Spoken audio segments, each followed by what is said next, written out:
And we are live. Hey guys, welcome back to my channel, WatchYoMouthReviews. This is your boy James, where today I'm here to give you my honest review while trying to watch my mouth.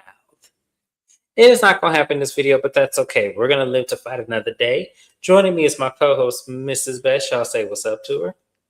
Happiest Friday of Juniors. I hope everyone likes, shares, and subscribes. Yes, please subscribe. And when subscribing to me, go ahead and subscribe to Mrs. Best because any reviews or recaps I don't cover on my channel, it's because we cover on her channel. We do shows collaboratively together, and she does do some shows separate from me. She has lots of scripted and non-scripted shows that she does that you guys definitely want to take a look out on because they are great. She has great content. So make sure you are subscribed. Her link is here and also my description box. Please, please, please subscribe to her channel. I am also Lexi Lean has joined us today. Thank you for being here, my love. I appreciate you so, so much. We got to talk about next gen because this episode, y'all, once again, I don't know what they're doing. I don't know who is causing it, but I need for them to get it together because this is another filler episode over drama that we don't understand that is so high schoolish. So I'm gonna do my best and get through this live the best way I can. So we open up the live with a split screen. So we have Georgia meeting up with Rowan and their boyfriends. They're meeting up to talk about what happened that night with Georgia spilling the beans to Amira that Charlie said some not so good things about Amira's boyfriend, whatever his name is. And I think his name is like Evan or David or one of them. So you know, on Georgia's part, she feels bad. She feels bad that she had to tell Amira that information because she doesn't agree with it, nor does she support it.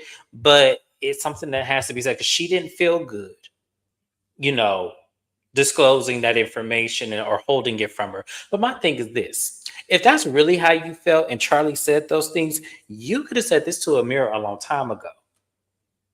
So as soon as you saw that she had an issue with Charlie, this is where you decided to dig the knife a little bit deeper. Yeah, I don't know if I just missed that last week or I was just too busy, just really not paying attention to Georgia because I typically don't in most circumstances on this show with Georgia.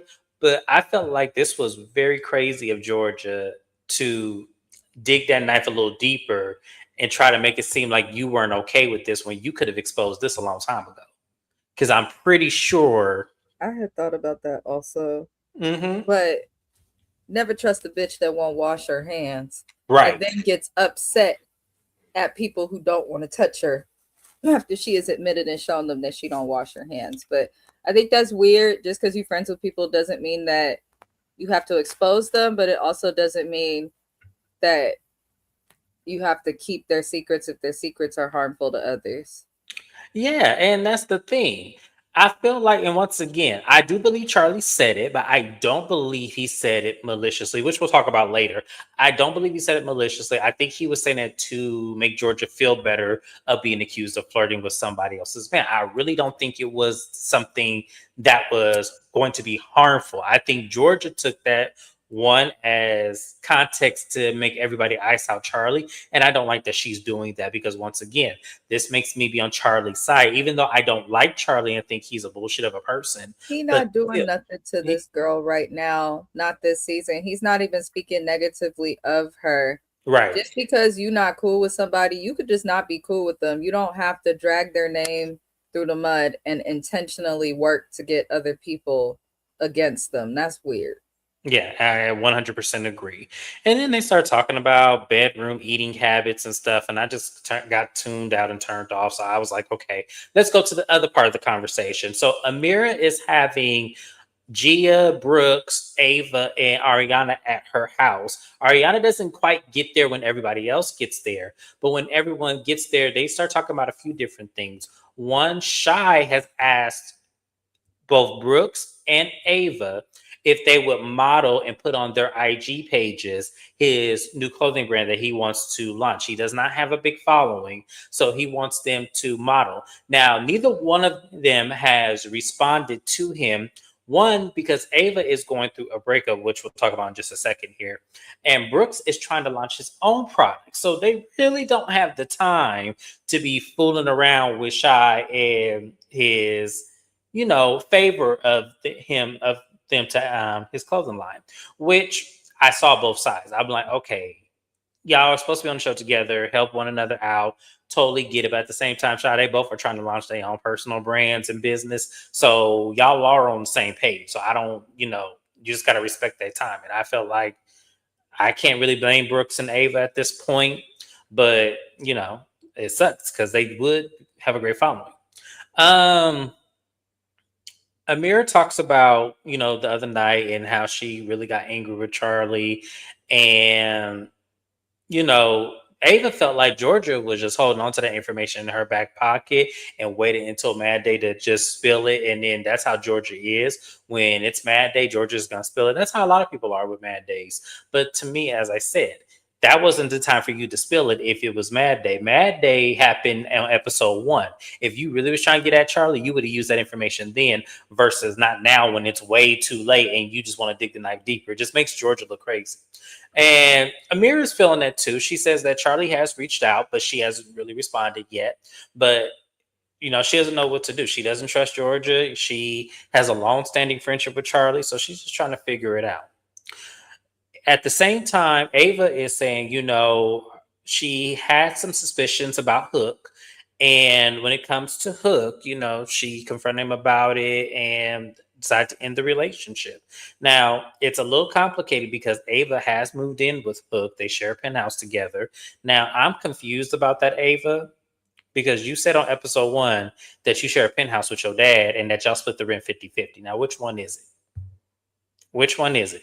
Do you live with this man and split bills with him, or do you live with your dad? She's probably splitting her half of the rent with her dad. Because Damon Dash lived elsewhere with that melanin redacted lady, Raquel, that he's married to. Mm-hmm. And then he has other kids. But I do think that her dad splits probably her half of rent. Because they're renting a penthouse in New York. So the rent's definitely being split. Probably amongst more people than we can imagine. Right. No, 100%. And that's kind of where I'm like, I'm confused by Ava's storyline already because I thought for sure she said she split an apartment with her dad.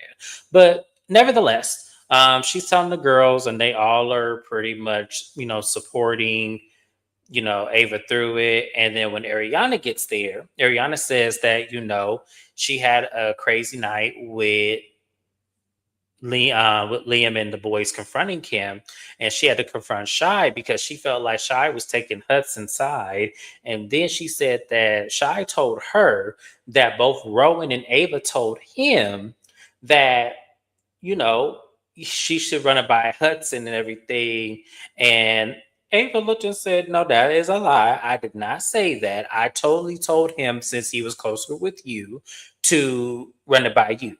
And we already saw saw Shy's true colors last episode where he just be saying shit to say shit and we'll fuck up a story in just a second that it leaves his lips. And I was just like, wow, that's a dangerous person to be around. So that was pretty much what happens at Amira's house. We got all of the stories and everything. I do have a couple of questions for Mrs. Best. So, Mrs. Best, I have to ask you, did you see, because she doesn't really bring him on the show at all, did you think that Ava and this boyfriend really was going to last? Honestly, I don't know or care. Because I was like, Ava Dash, I've been watching her on like shows about Nepo kids for years. She has a thing for the melanin redacted gentleman and it never works. I just felt like it's funny because both Gia and Ariana had their relationships on the show, and we saw the flip side of that. We know Hudson and Ariana back together in real time, but I just feel like, to me, I felt like she was trying to keep this man off the show, and it still did the same thing that it would have been had he been on the show. I'm just saying, sometimes y'all you just got to be your real authentic selves. I don't think it would have hurt her to bring that man on the show and have him paraded like the other ladies. I just don't. I think that was kind of silly. We don't really care about the boyfriend unless they're like coming on the show messy. Like nobody really cares about the boyfriend. But at this point, maybe they do need to show their spouses because I'm bored. They need to do something else. But what you talking about, Lexi, lean time and place? Yeah, Georgia is transparent, more transparent than she realizes. Yeah, but it's not a way that's helpful. I could see if Georgia was transparent in a way where it was helpful. She's transparent in a way where she wants to take this man down by all means necessary. And that's what I can't get behind, because when push came to shove, when your ass was stuck in Thailand and shit and you had no place to go, the man opened his door to you. So, I mean, I get he's working with your ex and everything, but I mean, you didn't care about that when he was opening his door to you, Georgia. And he said he's done that several times for you. So, listen, I don't know how friendships work out in New York, but in California, that's not how we roll. Anybody open up their door to you, you owe them some, at least subsequent of loyalty, even if y'all fall out. Just saying. It's just crazy. So, they're not even giving Charlie an opportunity to be there. Yeah, and that's another thing, because I be watching other recappers of this show. They're like, I can't stand Charlie and all this, and that. Y'all, I'm a fair person. I know Charlie ain't shit, but at the same time, I gave him an equal shot. Like I gave everybody this season. He has not done anything. Y'all literally has not done anything. And I think he's a shit ass person and spoiled as fuck, yes, but he has not done anything. So just like Mrs. Best said right here, and Lexi Lee, they're pouncing on him, and everyone is using him as a storyline. Like no one's talking about their lives, no one's saying anything. We don't know Ava's boyfriend to even have an opinion. Exactly, and I think that that's my point. Why hide him? Because she wants. I think she don't want nobody to talk about it because he's in the entertainment business. He's an actor. He's in the business. I don't understand why. I mean, hey, I don't know. Just weird. Ava weird. She's just weird to me. I think she's trying to shield it so like people won't talk about it, but we gonna talk about it because you on the show. So yeah. So moving on from there, what else am I gonna talk about? Sorry, y'all. I closed my notes on accident. I did not mean to do that. Like the video. Shout out to my replay gang. How y'all doing? Make sure y'all like the video. Make sure y'all leave me a comment. Make sure you subscribe to Mrs. Best channel as well. You know, she also does content. We want to make sure y'all are subscribing to me because doing this show, let me tell you, is not easy, especially because I'm old and I can't relate to none of this drama. So let's see. The next scene we're going to talk about, let's get him out the way, Brooks. So Brooks meets up with Seth, and Brooks is trying to launch his, his clothing line. It has been delayed and stalled for the umpteenth time. So Seth is coming around because we saw last episode he was sending Brooks a text message saying, "Hey, where's the return on my investment?" Because both him and Meredith invested about $100,000 into Brooks's clothing line for 8% return. So he's like, well, it's gonna happen at this point. I need about 30 days. I moved it from August to December. I don't know what point they are in filming, so I can't really give y'all data where they are. But his dad was like, really, 30 days? That's it? That's it? And he's like, yeah, and I really need this and everything. And then he started going into how he's having trouble finding, taking pictures for his launches. So he uses his vacation photos and just put the clothes on top of him. And I'm just like, this is the most laziest shit I have ever seen in my life. Like literally the most laziest shit I've ever seen. Because to me, it's given you don't have everything together and you're pushing this and making it rush to last minute because you've been too busy coming to show. You ain't been compartmentalizing your time, focusing on your business. You're too busy being messy on the show. And I don't think to me it's going to matter to Seth and Meredith one way or another if this clothing line launches or not. I don't think it matters to them because he probably is going to have the trust fund and money up in his pocket anyway. But it just, to me, if this is what you're coming on the show for, you could have shown us some sketches. You should have shown us the behind the scenes, kind of like what Shy did in the end of this episode. You could have been showing us that. The fact that you ain't showing us shit, to me, I kind of feel like, why not just be a stylist? I don't think you're a good one because Meredith looks we toe up at the reunion, but why not just be a stylist? So there's somebody for everybody. So I don't know. That's just how I feel. Miss West, how did you feel about Brooks and this Whole not launching his product, but taking his parents' money and shit. Um, well, I lost another 2 pounds and I made stuffed bell peppers the other night for dinner and it came out great. So you just gonna make me hungry, Yeah. knowing that I live way on the opposite side of the country than you, and Well, I'll make you I some love me. food. I love a stuffed bell pepper. If I don't love anything else, Yeah. The colors. I used the yellow pepper. Um, yeah. Housewives of Salt Lake City will be back, where Brooks is yes. interesting mother, because Meredith is much more interesting than Brooks. I don't want Brooks on TV anymore. I am not invested in his clothing line. I think that his family believes that they are bigger than the program as it relates to fame. And sometimes fame doesn't translate to your kids, and that's okay.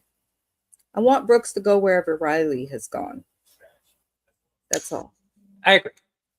So moving on from there. So, one thought. Uh huh. He took credit for dressing Meredith, and she gave him credit for dressing her. And oftentimes she looks terrible. Yes. So I'm, that's all. Okay, I'm gonna be quiet. Well, no, I said it myself. I said your mama still be looking a mess, but if you're her stylist, I mean, you get better notoriety from that. I mean, and as I said, there's always somebody that's going to like that style and want to use him. So I'm not saying that as a downfall. It just is not my personal taste. But somebody gonna love that shit. I promise you, Brooks. There's somebody out there that's gonna love the way you style, and there's gonna be people out there that's gonna love that damn clothing line. So don't pay me no mind. Watch your mouth reviews, James. Don't pay me no mind. Somebody is going to love that shit. And I wish you an abundance of success. I really do. You're just not for reality TV. Yeah, you just not. That's all. You super cute and your voice is annoying, but you super cute. You could be a model. You can, just yeah, just be cute. That's all. Just don't say nothing else. That's all. But the next thing we got to talk about this. Now, this is actually what I wanted to talk about. So, Gia. So, Gia is finally moving into her 2-bedroom penthouse out in Jersey across the water from Manhattan. And, as she's moving and she getting everything about Teresa and Louis' home and everything, she calls her father. You know, Joe was out there in the Bahamas because, y'all already know how this story went. Now, this is where I get the story twisted because, I could have sworn, and Mrs. Best does watch that show as well, that Joe Judice went to prison for mortgage fraud. I could have sworn that's what it was. Where we get unpaid taxes being the reason. Now, I'm sure that was one of the counts. I'm not saying that she's wrong, but I like how we conveniently leave out stuff that has been publicly said on Real Housewives of New Jersey. Now, I could have sworn I heard that. And it's all that on that show. And then, to make matters worse, she is sending letters in manila envelopes full of stuff, sending it to the president to pardon her father. Now, I ain't mad at her. I'm not mad at her. I'm not. But I'm just like, wow, lots of energy when you could easily just take a flight to go see him. But that's not me. That's not me. That's not me. But I just was like, girl, if you're gonna come on this show and you're gonna be here, at least be real. At least be honest. But is that asking too much out of that family, Mrs. Best? I mean, they are being honest. If anything, Gia is at least sharing something. I think what it is, so I do cover the Housewives of New Jersey on my channel, and I've never missed a season of the Housewives of New Jersey when I say I loved them. But okay, so yes, Joe Giudice, we all know he went to prison for mortgage fraud. Gia, so I don't agree with her trying to get him back in the country. I think it's unrealistic, especially under this administration. But what I will say, not to get political, is Joe Giudice has been in America since he was 3 years old, I believe 3 or 5 years old. And so he at any point he could have got his citizenship, he could have got his papers, and he never did that. Then he got wrapped up in the mortgage fraud. It's unfortunate because I think in Gia's mind, she's like, my dad was raised here. His whole life is here in America. But your dad, your Nono and Nona, your grandparents, nobody saw to it to get to the hundreds of customs office, being that you're in New York City and New Jersey, to look into him getting some type of citizenship, something. I just don't understand that. So Joe Giudice is where he is because he was irresponsible and broke the law. And if you break the law when you're a citizen, you go to jail, then you have a record, and it makes it hard for you to get jobs and to do stuff. But when you break the law when you are not an American citizen, they're going to kick your ass out of the country. And that's under any administration. So writing letters to a man who's like pretty much 75% of his campaign and the promises he keeps, the one promise he can keep, because he hasn't kept any other promises as a president, is if you're not supposed to be here, he gonna kick your ass out and he gonna send ICE after you, and they're gonna do egregious things. So this is not the climate for Gia to do this, but she's been sending these letters to Trump and documenting herself sending letters since Biden was in office. She was sending letters to Biden as well. So it's one of those things where I'm just like, Gia, I want to see the dynamic between you and Louis. I want to know why Melania was arrested for putting her hands on Louis and why he allowed the charges to be there. That's what I want to know. But Gia chooses to talk about writing letters to the president. Your daddy ain't more special than the other people who are not immigrants. I'm just like, I don't understand why she thinks Joe Giudice is special. I mean, I don't know either. I As just felt James like said, hop your narrow behind on a flight. It's not even that far from New York. it's not, and it's a direct flight. So to me, I feel like I feel it. Like I said, I understand Gia, I do, but at the same time, you have access. I could see if you was broke and She didn't needs to have put that access. energy into helping her mama to get the fuck away from Louis, because the government is looking into him as well right now. Well, yeah. So you focus on the wrong things, Gia. Your dad is where he's at. The Bahamas ain't nothing probably but a 4 to 5 hour flight from her. I'm just saying, like, you can jump your ass on a plane. Like, most people don't have that option. And in To similar get away from the circumstances. cold New York weather and Right. Like,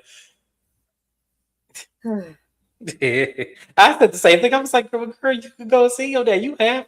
And at this time, she had won the Special Forces show. So I'm like, girl, you have money. Like, go somewhere. Gia has done really well. I think of all of the housewife kids, Gia has done extremely well for herself. I mean, her mom was on TV when the Housewives of DC was still airing, okay? Like, she has done well. She has money. So I think she just did this for the show. I feel like production probably coached her. Hi, Vibe. Hi, Vibe. Thank you for being here. He said, Mrs. Best has me cracking up. We supposed to talk about the show, and somehow we end up discussing food instead. Now I'm hungry and still waiting on the recap. Ain't that right? Doing that. Ain't that right, Vibe? Like, seriously, she made me hungry thinking about that, too. I'm like, ugh. It's better than saying mean things about Brooks, because I don't dislike him. He seems like a nice guy. Meredith's kids seem wonderful. I will say that. But he's boring. He is boring. I think he does 0.5 miles per hour. He's just not a reality TV star. Like I said, I think they thought he was cute and that he would just be some eye candy for the different dynamics of life. But no, I need entertainment. Where are the entertaining housewife kids? That's what I need. None of these people are entertaining for me. Ava embarrassed by her dad. The Nepo dad. Her broke. Yeah, that's pretty bad. Who else is just not invested in Gia's family drama? I'm ready for a new storyline because this one isn't keeping my attention. Bring on something fresh. I'm not entertained by her storyline either, but I want her to be very authentic. And to me, I kind of feel like you conveniently left out one of your dad's charges, which was the one that was most publicly known. Just saying. I'm not saying, I know that probably in taxes was up in there too, because her mama's still running from the shit. But, allegedly. But, I'm just saying. Brooks has a problem with time management. He does. But that's because, once again, I don't believe there's no real requirement for him to pay back that $100,000 to his parents. I really do not believe that. And the only reason why I don't believe that is because we would see Seth and Meredith taking him to meetings and shit and making sure, as anybody who is business partners with anybody, regardless kids or not, you're going to want to see a return on your investment. So that means, okay, when's the next business meeting so I could sit in? Why is this not happening? All Seth's talking about, well, where's my investment? And to me, that seems like reality TV show fodder. That does not seem like you're really concerned about losing $100,000 to your son so he can live in this very nice apartment that probably costs about $5,000 to $10,000 a month.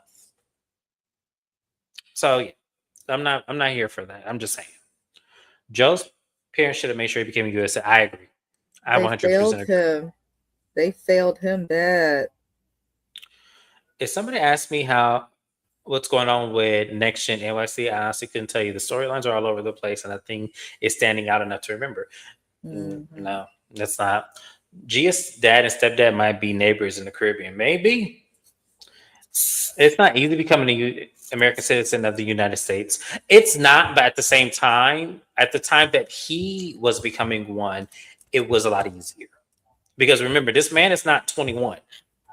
This man is in his 50s. So what happened to in the early 2000s when he was in, his 30s or 40s before His he got arrested? his parents, Joe, it's not easy to become a citizen of the United States. However, prior to the Trump era, when Joe was a kid, we had DACA. Yep. So the fact that he was a kid, he could have got paperwork and citizenship through DACA. It takes longer, but that's like an easy channel he could have done. The fact that he was here for so much, he could have got permanent residency. There are a lot of things that they could have done to get him some type Or of when legality. he married Teresa. Yeah, he should have done it after he married Teresa, but honestly, Gia's parents are not smart. And it sounds like the grandparents weren't smart either. I just feel like there was just no priority of, personnel here. I feel like there was just no priority to make sure we have, the legal binding paperwork of anything. I just feel like people like to do things the quick and fast way. Kind of like Gia. Yeah, that's kind of what it was. What else happened? So after Gia moves into her apartment, it was very nice, very pretty. Loved everything about it. Now it's coming. We'll go to Georgia. So Georgia and her brother are out shopping, and they talk about a few different things. They talk about the whole Charlie incident, and with Amira, they talk about that they both have a bad relationship when it comes to money, and then attracting people who have bad relationships with money. Because y'all know Georgia's dad ended up squandering the family's money. They had to file bankruptcy. Her mom had to start over after she divorced the dad, and then they barely made do. And what it seems like to me, without them really saying it in the scene, is that they both are repeating the cycle of making decisions with people who squander a lot of money.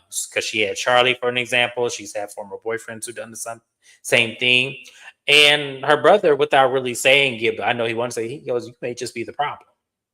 It may not be them. It may just be you, and it may just be our upbringing. And I could see that. Looking at Georgia and looking at how she, seeks out men with money and men who can get her an advancement, what she's not really seeing is her involvement in that. Because directly speaking, you were living with somebody who got an allowance. You made fun of that. He was getting allowance, but also being real reckless with his money. But you were a part of that, and he included you when you were living with him. Same thing with this man who had the millions that was on the show last season. You were indulged in the fact that he could make this, and happen. But as soon as he did something that you didn't like, or you did something he didn't like, and then he left you somewhere, then once again, that same pattern happened. So I feel like it is Georgia. I do. I feel like, and that happens to everybody. It's not just Georgia. That happens to everybody. People, when you are a product of your own environment, you tend to attract that in your adult life too. It's because you probably have not made correlations into why you do such things that you do. We all do it as human beings because that's what was demonstrated to us. We do what is demonstrated to us as kids, and we repeat the same things our parents. That's why I said it's good to fall far from the tree. recognize it. Okay, I have a problem with this. Go to therapy if you can, speak about it, and then try to find different ways and different approaches. Because there are different ways and different approaches to life. You just have to find it. So I kind of looked at Georgia. I'm like, you just need to find an avenue and stick with it. You keep doing 50 different things at one time, hoping one of them will stick in a busy place like New York. It's never going to happen because everybody's trying to make it. So you need to find one thing and one thing only of what you really are good at, which apparently through Meredith Marks and whoever else will listen, she's good at throwing events. So why not start an event coordinating company? And why not do that? Because I thought you had one until it turned out you didn't. You was just randomly just trying to go to spaces that was closed down and trying to make this shit happen. Revamp, restructure, and build from there, Georgia. That's all I'm gonna say. How did you feel about Georgia telling us the story once again about her family and her brother? I liked her brother. That's really my only comment. Um, yeah, I hope I hope Georgia's showering and washing her hands. Her brother seemed great. Not Georgia showering and washing her hands. She always looked Uh, dirty to me. I she don't know do. why, but her brother did seem nice. I don't have anything bad to say about her brother. I appreciate Georgia because she shares her story. I think a lot of the cast is pretty closed with what they do share about their life. So I appreciate her for that. I want her to change her hairstyle, maybe put some color to her hair and sit in the sun. That's funny.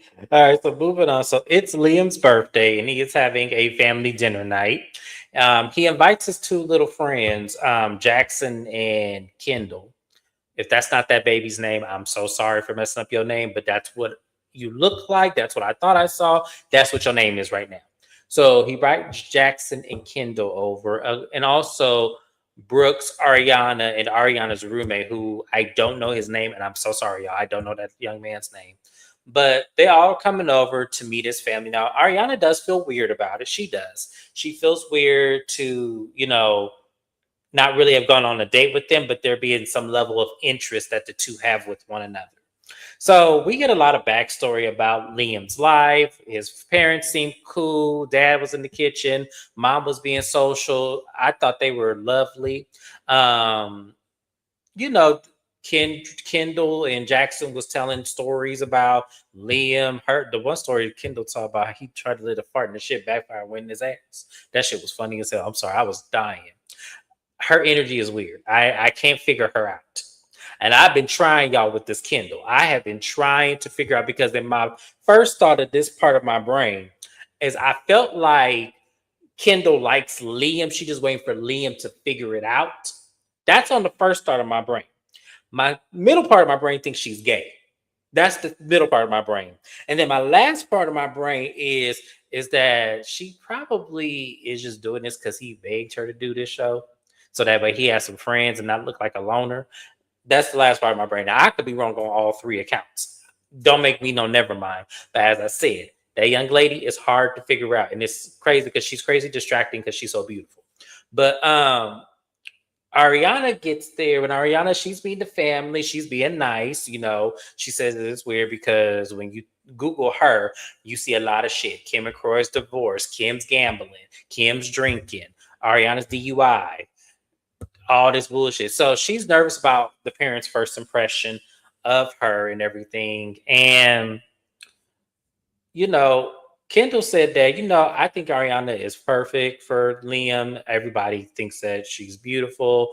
And she definitely sees that they could have a future. And I'm like, yeah, I see it. But the dinner was nice. I will say that dinner was nice. His family, once again, they were lovely people. I will definitely see, I hope to see more of them in the future. But that was a good dinner scene. Mrs. Best, how did you feel about the dinner scene, Liam's birthday, and, everybody telling the funny stories? His family seems nice. I do like the energy in his family. Honestly, you could probably do a show around Liam and his family. Yeah. It was the most entertained I was throughout the show. Ariana, I mean, we know they're not going to go anywhere, but I hope they maintain a friendship at least. I do too. His friend Kendall, because she's getting confessionals and everything, but not a part of the show. What do you think about her? Like, am I missing something? Because it just seems like they're just so focused on her that I don't want to like completely write her off, but it just seems like they're trying to put her in something here, Maybe and I she's can't a figure it out. friend of because she's a friend of them. I don't think it's that hard to figure out. There's always Yeah, friend dubs. Sometimes friend dubs get confessionals. Um, I don't know. She didn't bother me. no, Just she's helps bothering me. to get to know him because outside of her, Liam doesn't really connect to any of these people like that. Mm, okay, I guess I could see that too. Hmm. Wash your hands, Georgia. That's a damn shame. We have to tell a grown ass person to wash their hands. Lord Jesus. We get a little scene with Ava. She talks to Dame on the phone. You know, he asked her, "Is it really over between her and old boy?" And she said, "Yeah, it's really over. You know, I got to move my stuff out because I don't want to live there anymore."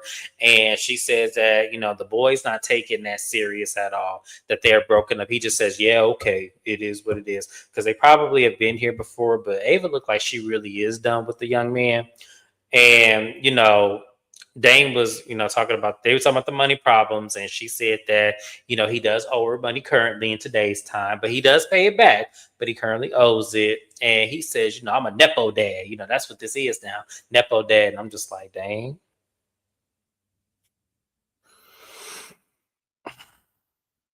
You know,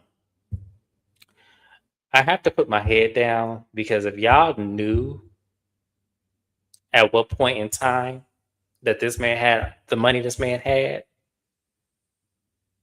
it is crazy to think of where he is today. I'm just saying it's so unfortunate because there's no way you should be gloating on TV about you being a Nepo dad when you have had all kinds of money for a long ass time. Crazy. Because we all know who you are. Like anybody who has been on earth for quite some time, they know exactly who you are and they know what you are to the industry. It's just crazy. Crazy that's coming out your mouth. Crazy that's coming out your mouth. Elizabeth, how do you feel about Damon Dash and Ava's conversation? I know we touched on it a little bit, but Mm, seeing you live. I don't know. Everybody's like, oh, you're asking your daughter for money. There's been times I've lent my dad money, not because he's broke, but because he just might not have cash on him or stuff like that. But it seemed like Dame need the money for a bill. I love the relationship he has with Ava. He's very involved with all of his kids. He's gone through a lot of lawsuits and bankruptcies, and he's also invested a lot of his money, like his personal money, into a lot of his projects that didn't take off or become successful, likely because he paranoid after being screwed over by Beyonce husband. Sorry, not sorry. If you know, you know. If you don't, oh well. Go on YouTube and find old MTV news footage and all of that and figure it out like we had to. Yeah. But you know, it is what it is. As Ava said, her dad always pays her back. Um, as long as he's paying her back, I don't see the issue with it. But I think if she knows that her dad is going through a lot financially right now, she should be smarter. I'm not going to keep lending money to somebody who is already in debt. Has nothing to do with whether they'll pay you back or not. I think that's like another form of love. Like you're putting yourself so much in the hole that you're going to come into a good amount of money and get your shit together. And then you're going to have to give me a big chunk out of it because you're going to pay me back. So I don't know. Damon Dash makes a lot of questionable financial decisions, but seems like Ava does as well. I agree. I agree 100%. Um, so we have a few more scenes here. So the next scene we're going to talk about is Rowan. She's, meeting up with her dad, Chris Hinchy, who was actually is actually a crush I'm actually scared to admit about, but that's neither here nor there. But just because I bet it's funny to me, I'm sorry, I love his work. But she talks with her dad because she just graduated school and she's currently living back at home.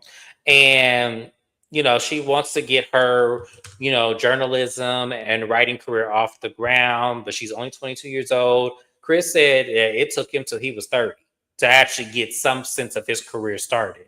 And it does, y'all. Being in the industry, it does take a long time. Some people do luck out. Some people get blessed early. So, great for them. We love it for them, you know, But some people, it happens a little bit later in life. So, he just wants her to be prepared. She said, well, can I live at home until, I turn 30? And he said, no, you're going to have to figure it out and make it on your own. Like, and just continue to do this. And he was reading over some of their stuff and some of the ideas. He was like, okay, what is all of this? Like, this is not going to sell.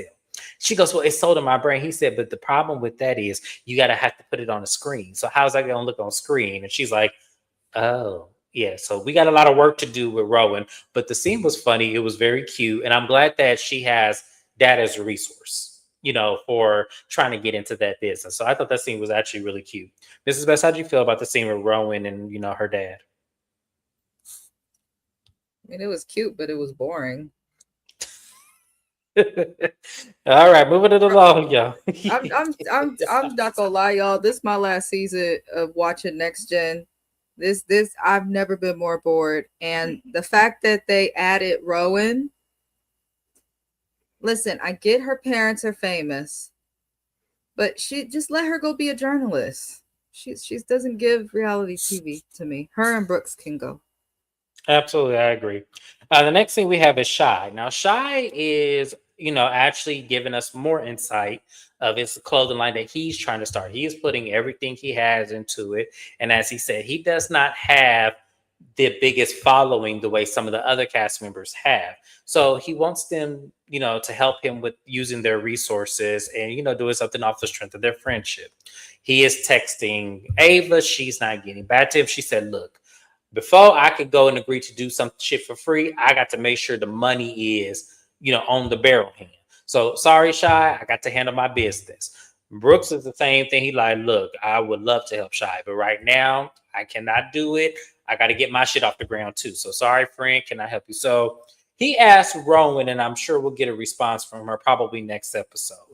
But that was pretty much with Shy and his little scene.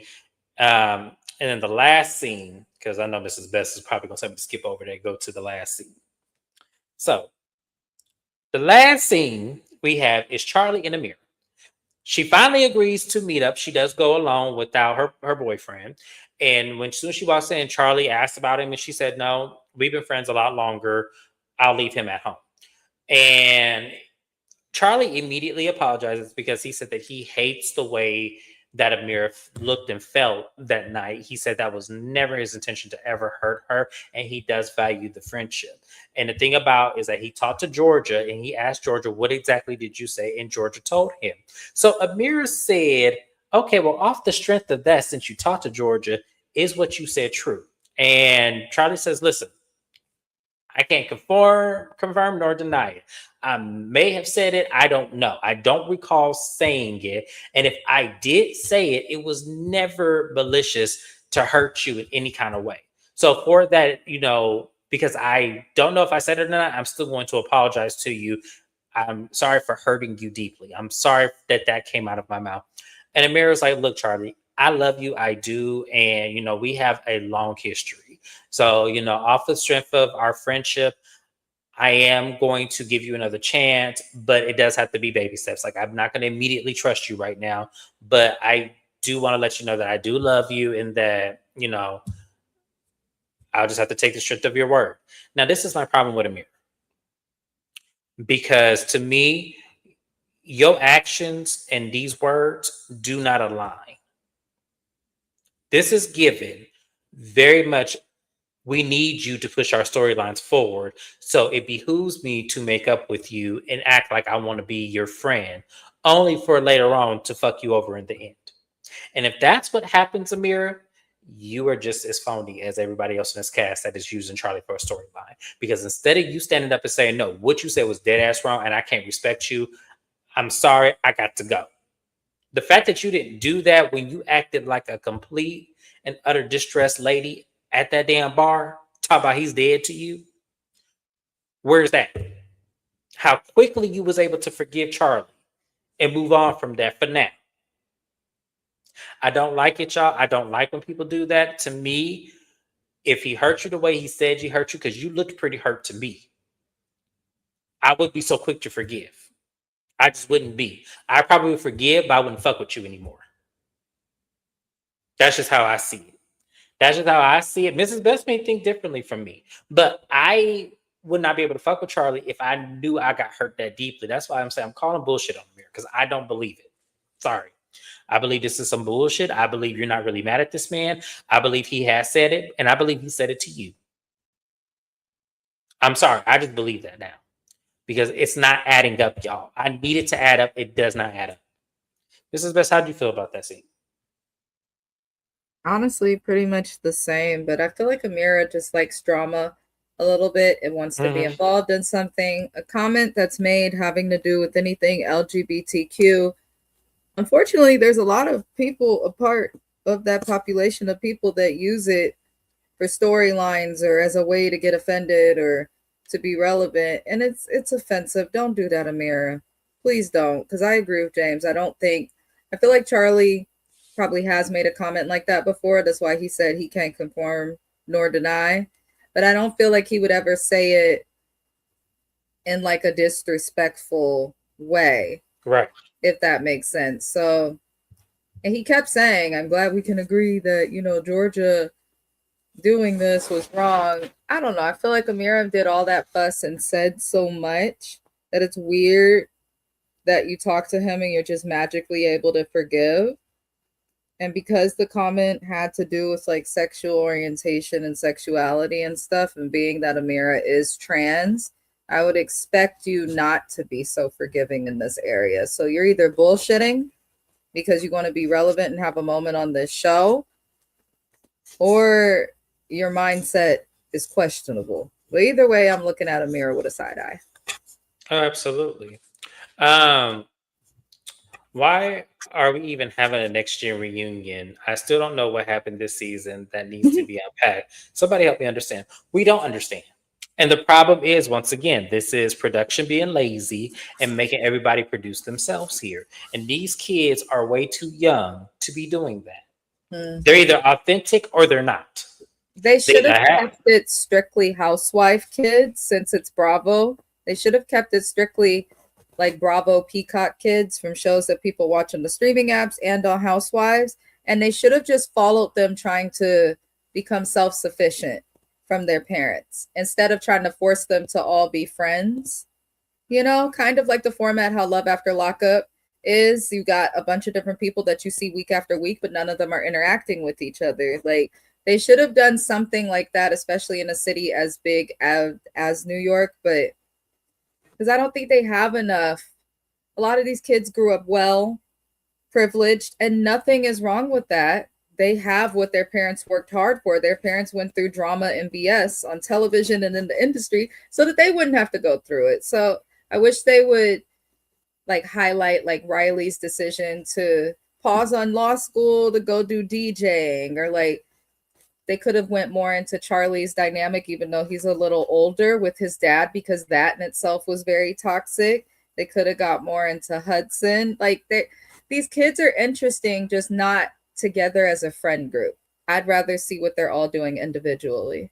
That's a good idea. I'd never even really thought about it that way, because Bravo does not do shows like in that theme. They kind of just do it where they just bunch them all together, make them all feel like they've been friends for 10 plus years. They use the same format. It's like you've been saying. So James has been, sorry, Tia, bye, James, but James has been like, oh, the reality TV, like it gets redundant. And that's part of why I added like scripted shows and stuff to my channel. But I think what it is a lot of channels, from OWN to Bravo to TLC, even a lot of channels just follow the same like construct that works for them with every single show. And so it doesn't work with every single show because you have different people on the shows. And with a new generation, why are you trying to force them to do reality television the way that their parents' generation did it? Like, you have to adjust. And I feel like Bravo needs to catch up. But they do need to catch up, and it needs to be something, as I said, and I do agree with you. I did say this on multiple streams of channels that I said this. It does not work when the cast does not know each other, or two or three of them known each other for years and then the rest are just new. They either all need to have known each other for an amount of time, or they need to be complete strangers. Mm-hmm. All of them need to be complete strangers.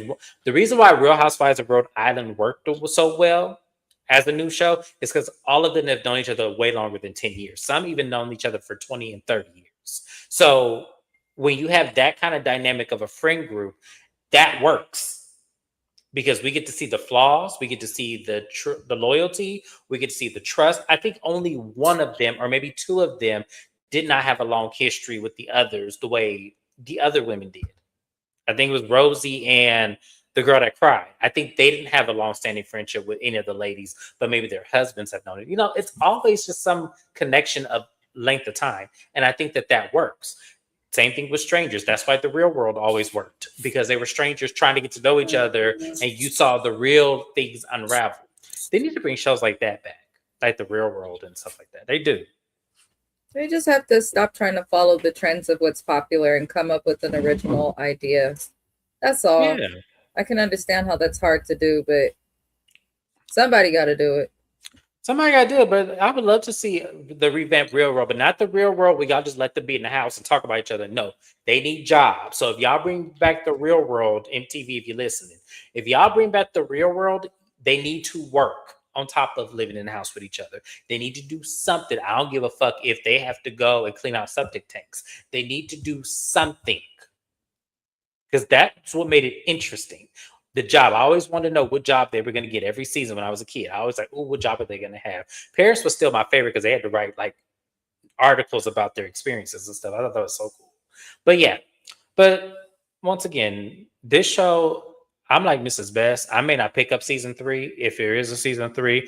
And if there is one, I need a new cast. I don't want to see the same people. I just don't. I don't know. We'll see. We will see. I haven't seen the ratings for this show, but maybe someone's watching. Maybe the younger generation is watching. Probably, or the kids that the parents who watch the Real Housewives. So who knows? I don't know who's the demographic of the show, but what I do know is that I can't handle this. Like, it's just not this class of people. I cannot do. Because all this seemed like fuck shit and bullshit. All in the same kind of shit. If y'all get what my drift is. But that was it, y'all. This was it. I'm sorry that we couldn't be, a little bit more jovial like we are on the other shows. But, hey, we try. But that was Next Gen NYC. The next time we will be live together, me and Mrs. Best will be on Mrs. Best channel. We will be live tomorrow to go over Married at First Sight. I believe we're doing, what episode we on? 789? I think it's 789, y'all. Yes. Yeah. Correct. Yeah. 789. So we're doing 789 next week. So make sure you guys tune in for that. It's going to be a great time because that's my favorite show. I can't wait to watch to see what happens. But thank you guys for being here. Thank you, Mrs. Best. Once again, shout out to my replay game. Make sure y'all like, comment, and subscribe. Let us know how y'all think the season is going. Let us know whose storyline intrigued you the most. And I will see you guys next time on my channel on Sunday. Have a great one, you guys. Bye-bye.